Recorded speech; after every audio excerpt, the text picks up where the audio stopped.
Olá pessoal, é um prazer enorme tê-los aqui. Eu sou o professor Dr. José Angalucci da Frota e nós vamos para mais uma aula agora de biologia com ênfase em taxonomia ali das regras internacionais de nomenclatura, como descrever o nome de uma espécie. Então a gente precisa entender, conhecer as várias regrinhas aí para não errar na escrita de um nome científico.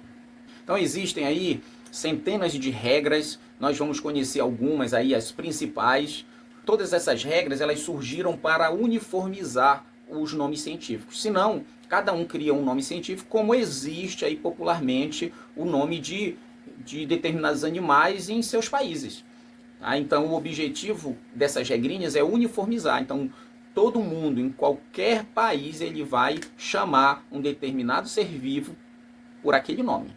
Tá? Então, primeira regrinha, todo nome científico ele deriva do latim.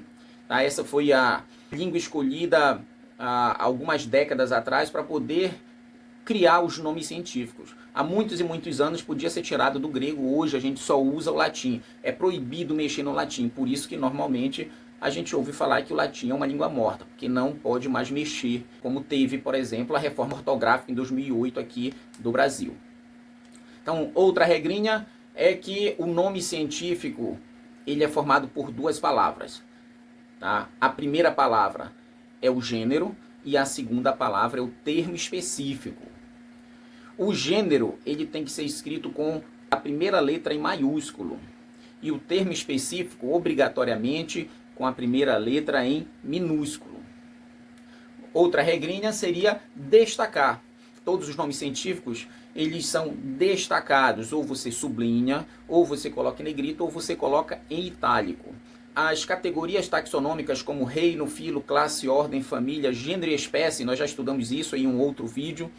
Tá? Então, esses nomes eles devem iniciar ali com a primeira letra em maiúsculo, do reino até gênero.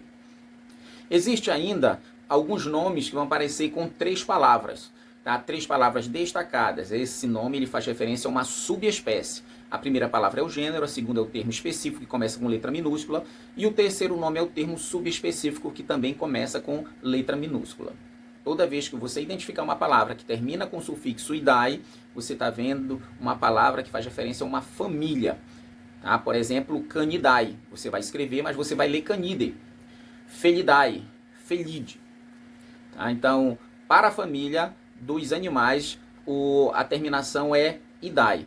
Para as famílias das plantas, o sufixo é aceae, tanto das plantas como das bactérias.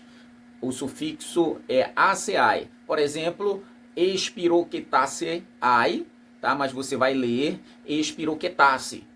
A família, no caso, por exemplo, da sífilis, o agente etiológico Treponema pallidus. Outra regrinha seria, toda vez que você colocar pela primeira vez o nome de uma espécie, atrás você vai ter que colocar o autor de quem descreveu aquela espécie. Sempre o último sobrenome do autor, não destacado, seguido de uma vírgula e o ano da sua descrição. E por último nós temos a lei da prioridade, que tem prioridade os nomes apresentados em primeiro lugar, se os autores seguirem ali todas as regrinhas publicadas em revistas indexadas.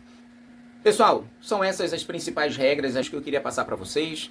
Eu espero que tenham entendido. E a gente se vê aí numa próxima aula. Muito obrigado, pessoal.